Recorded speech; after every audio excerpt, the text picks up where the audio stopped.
past 40 years, and today I have my special guest exposing the hidden patterns driving leadership behavior under pressure in high performing women. No other than Miss Jacqueline Young. Hi there. Just so happy to be here with you and your audience.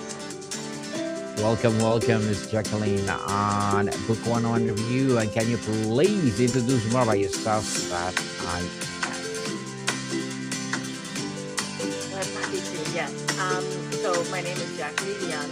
I am living just outside Toronto, Ontario, Canada, and I am a certified master hypnotist. But almost more important than that is how I got into it. And that is because I was a CEO of a school board in my before I retired, and my whole life had been in education. One of the things that started to happen to me, though, is that my work environment became fairly toxic, and there was very little that I could do about it.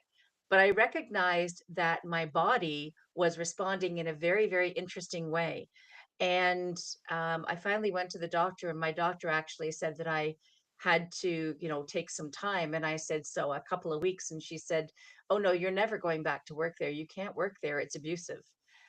And it was something that I had never considered, the idea that one could actually leave a position. I consider myself very resilient, very focused, very dedicated, and very loyal. So the idea of leaving because my health was suffering was something that was very, very interesting and actually was not in my realm of thinking at all. Because my health was suffering so badly, I wanted to figure out exactly what happened to me. And that's what got me into, believe it or not, understanding how the unconscious mind works. And so a lot of my work is centered now on moving professionals through an understanding of not only limiting beliefs and bad habits, but how things that occurred in their childhood actually come into play when they're feeling overwhelmed or overwrought. And for a lot of women, we actually have been conditioned to take on an awful lot that isn't ours to take on. It's just part of our conditioning, part of our environment, and sometimes part of our cultural capacity. So that's really the work that I'm doing now. Is I'm helping professional leaders who before they get to a state where they actually break down, I want to be able to inform them as to how they can take care of themselves in real time. And so then they can feel more balanced, more have more strength with setting their own boundaries, all of that really good stuff that keeps everyone healthy.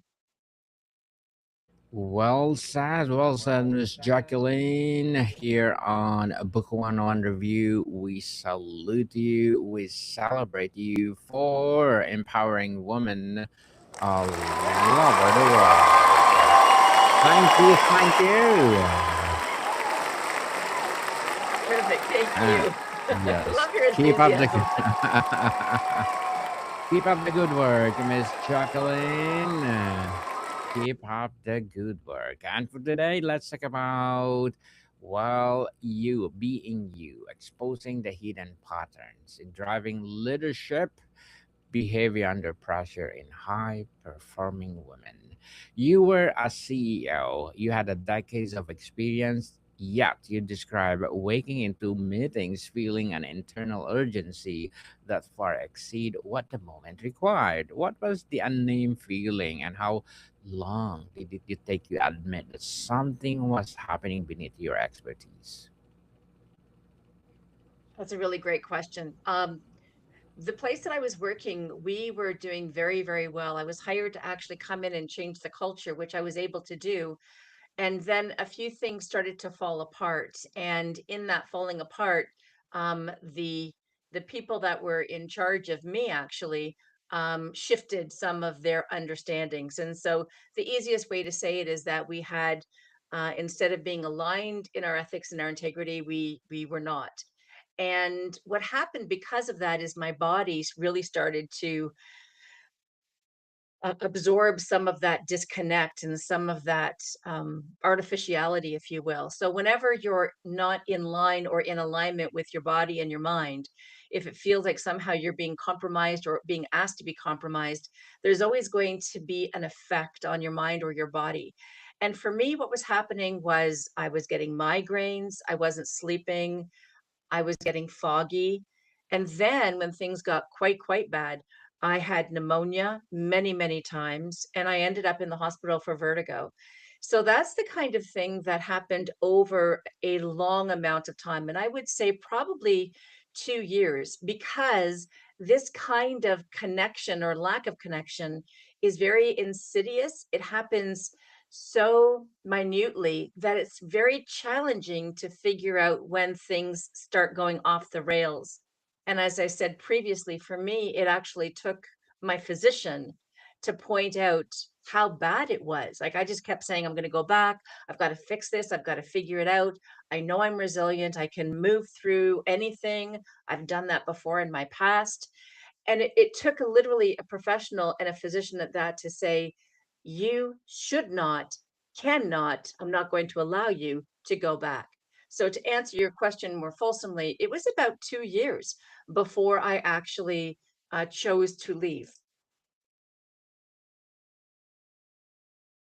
Said, well said, Ms. Jacqueline. You say many of the patterns shaping leadership are not created in leadership at all. They learn much earlier. What is the most common intelligent adaptation from a childhood that later become liability for high performing women under pressure? One of the things as women that we learn how to do is always be gauging other people's emotional state or status. And we'll walk into a board meeting that we're in charge of even, and we'll just kind of make sure that everyone is feeling okay. And we're very good at recognizing the nuances, we're very good at reading faces, and we're very good at trying to take on the emotional responsibility for everyone else in the room. In fact, a lot of times we're actually conditioned to do that as young women, to keep the peace, to make everyone happy, etc. Those skills in leadership can be quite good. To recognize when people are feeling off or not their best, that's a real skill set. But when it starts to disconnect you from yourself, when you're taking on more responsibility and other people are not taking on their own emotional responsibility, then that's going to create a pattern of kind of self abuse, if you will, that does not serve you well. And then what often happens is that we'll go home and we'll feel depleted. We might take it out on our family or feel disconnected from our family because we've spent so much energy at work trying to figure out how to keep the peace, how to manage other people's emotions. And that's never a job that a leader should actually be required to do or actively participate in. It's one thing to notice, it's one thing to note and to see if adjustments can be made, but it's another thing to take on the entire emotional responsibility for a room. That's when it will start to cost you, particularly as was in my case when there was a non-meeting of the minds. So if you're working along and everything is going well, then it doesn't seem to cost you the same way. But when you're trying to always figure out what could be happening next or when the other shoe is going to drop or what someone might be saying publicly, that's an awful lot of energy in the woulda, coulda, shoulda, and trying to figure out how you should be managing not only yourself, but everyone else in the room. So that's when your body will start to really feel a disconnect. Because we learned those particular patterns very early on, it's part of what we do when we get into leadership. And as I said, it can be a really good thing only when it doesn't start to affect your own health or your own sense of sensibility. For a lot of us, if we were growing up in a situation between the ages of, say, 0 and 7, in my case, I'll just be quite pointed. I grew up with an alcoholic father. And so I learned very quickly how to be hypervigilant in my household about how to understand how bad things could get, how much drinking had happened in a night. The sound of ice in a glass still rattles me, and I can get quite triggered by that as a sound. And it's just that when you're little, you're trying to figure out how to manage these really big adult situations. And we all do it. It doesn't have to be that you lived with someone who was dysfunctional or not. We all learn how to understand and adapt to our environments. And most of us have some kind of a story to tell, whether it's, people that are going through situations, whether it's poverty, whether it's intergenerational poverty. There's a whole bunch of different ways that we can have to be trying to figure out what happened to us in our childhood and become hypervigilant and learn patterns. So when you look at how people respond to fight or flight, that's really where the keys are in understanding what happens when you're overwrought 30 or 40 or 50 years later. So again, in my case, I learned how to fawn and how to freeze, mostly freeze. And so when things started to go really off the rails in the last couple of years of my work, when I say I became foggy, it's more that I actually started to freeze and be almost incapable of thinking things through because I was so hijacked by an emotional response that took me right back to childhood when you're powerless. So it's a very interesting thing to look into, and that's all part of the work that I do right now, which is part of the mind shift leadership method. So we actually try to figure out exactly how these patterns emerged, how they helped you in childhood, learn how to navigate situations, and then how to understand how to take some of the power away from that particular pattern if it no longer serves you. So it's really about rewiring, and it's about learning a new skill in times when you are feeling overwrought or overburdened or overwhelmed. Very well said, Miss Jacqueline. Why do so many high achieving women know exactly what to do? They have the strategy, the experience, the insight, yet still feel overwhelmed. What is the gap between knowing and not reacting? The gap is actually knowing and really taking that step, that breath before the reaction. So I can guarantee that almost all of your listeners, particularly with your title, have a stack of books that's sitting on their bedside table. And they may have read one or two chapters and then put it down, or they, go into a new book thinking it's the new book that's going to be able to help them figure out how to move through a pattern. Because these are patterns and because they're part of our unconscious mind, we really need to understand how the unconscious mind works, how patterns are developed, how to learn a skill set by which to interrupt a pattern. So, in the work that I do, we spend an awful lot of time recognizing the pattern, being curious about the pattern, sometimes, oftentimes, giving thanks for the behavior because it helped us through a tremendously challenging situation, but then recognizing that it's no longer serving us and we need to change the relationship between the trigger and the outcome. In this case, feeling overwhelmed or feeling like your body is going to let you down, or that you just take on all the emotional responsibility of everyone else in the room.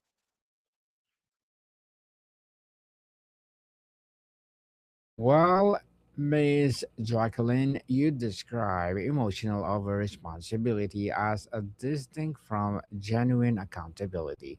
How can a leader tell the difference between owing what is hers and carrying what is never hers to carry? That's really the crux of all of the work that I'm doing right now. And although I specify working with women, it's not to say that women are the only ones that do this. It's that women are usually more conditioned as part of their good girl narrative. Don't make waves, be smaller, don't be too loud. We're usually the ones that kind of carry that on and take it on as part of our own repertoire of thinking. So that's a key point that I want to make clear. There's men that do this also, because it's part of a learned behavior pattern between the ages of 0 and 7. So it's not to say that men don't do this also. But really, what we want to figure out is the idea behind why is it that you're being stuck there, and how is it that you can move through that learning and still stay upright. So when you understand your own patterns of behavior, that's the only time that you're going to be able to actually intercede and break that pattern. Most of us don't have the skills by which we can be authentically curious about our past or about our own behavior patterns. So that's really the intersection of the work that I want to be able to move forward with most people, to make sure that they understand, that whole leadership piece of what's yours to carry and what's yours not to carry. When it starts to feel like you're bleeding into other areas of your life with resentment or anger, that's a really good key that you are taking on much more responsibility than you need to.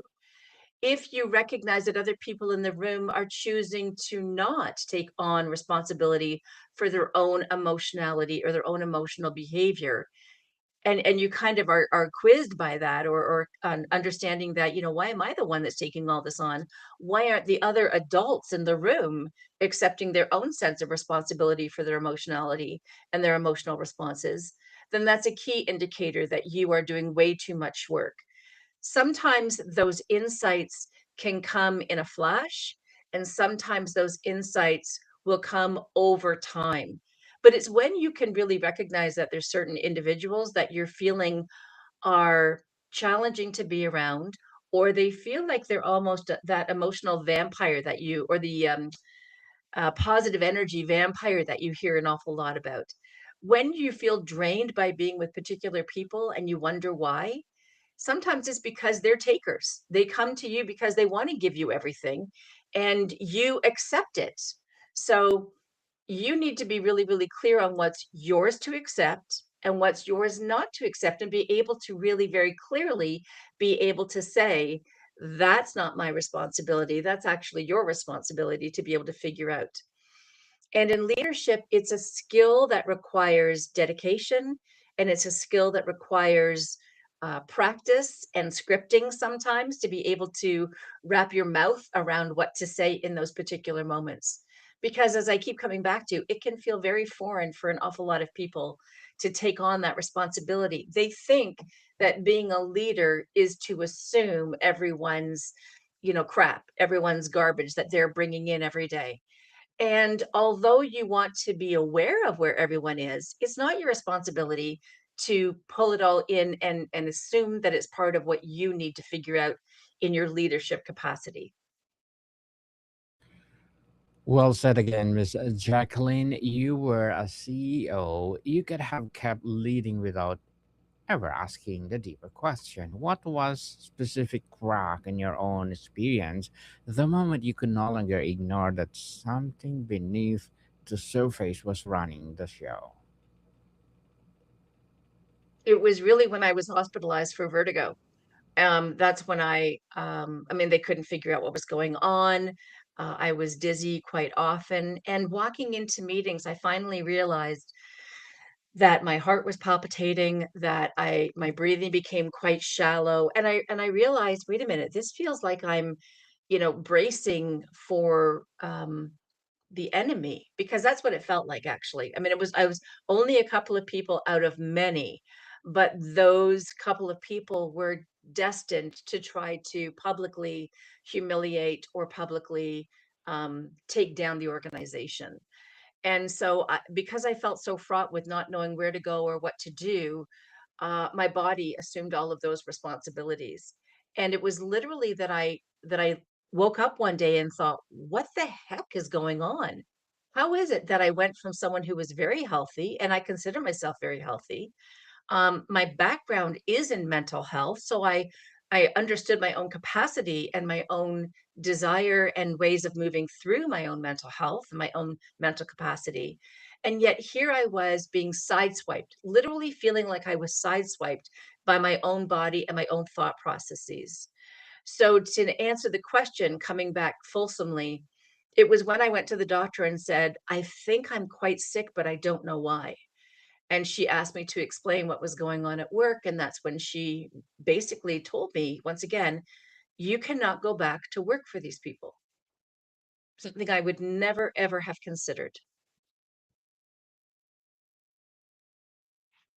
Jacqueline, to wrap up our discussion for today, what is the most misunderstood thing about pressure in leadership? What do most podcasts or business books get wrong?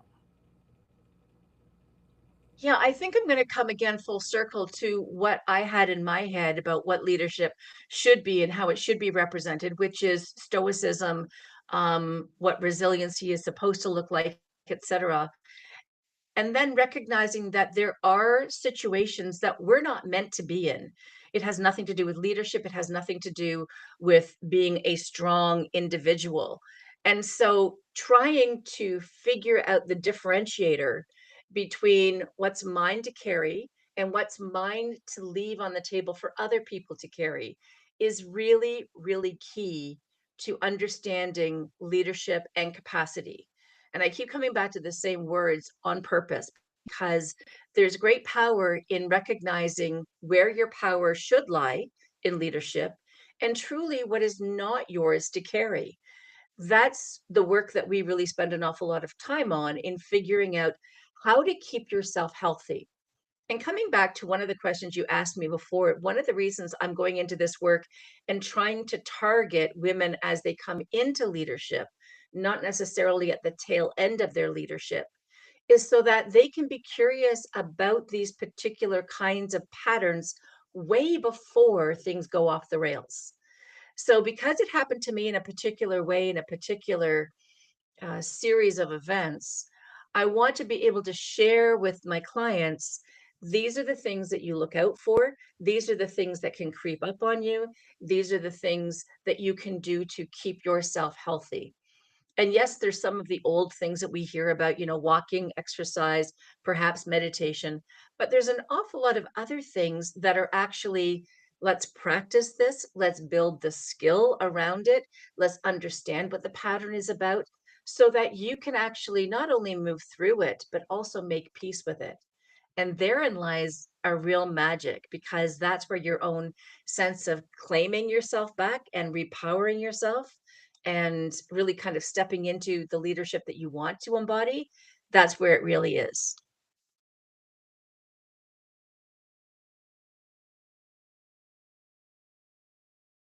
Beautifully articulated, Miss Jacqueline. So, can you please invite our listeners to support your projects, your business, or anything you want to promote on Book 101 Review?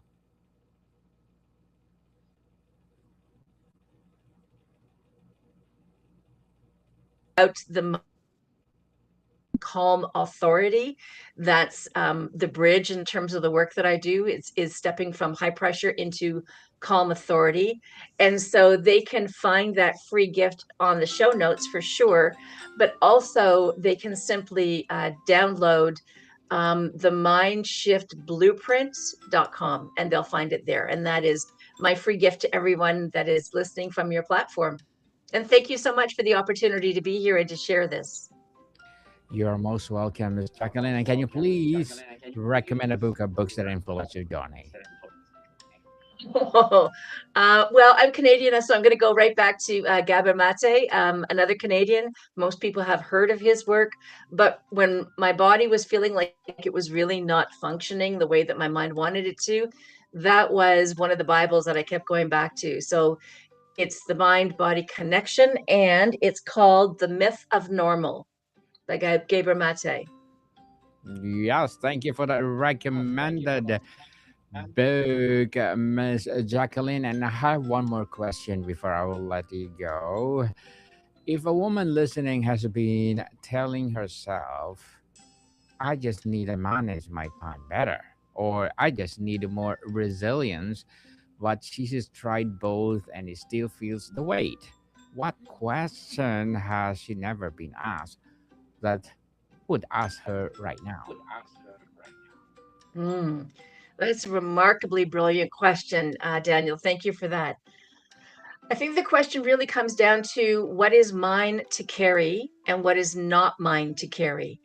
And when you can get really in touch with yourself about that, and being able to ask that as a question, because leadership is not about carrying everybody else's stuff.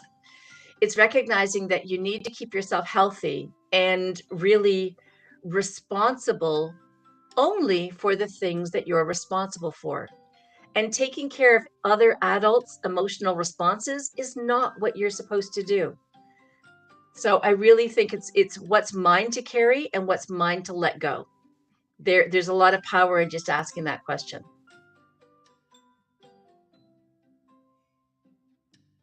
Well said, Miss Jacqueline, and thank you so much for your time. Thank you. I appreciate the invitation, and warm happiness to all of your listeners. Thank you. Indeed, I'm inviting you again to please do come over on Abstract Essay and let's talk about empowering women all over the world. More to come, people. See you soon.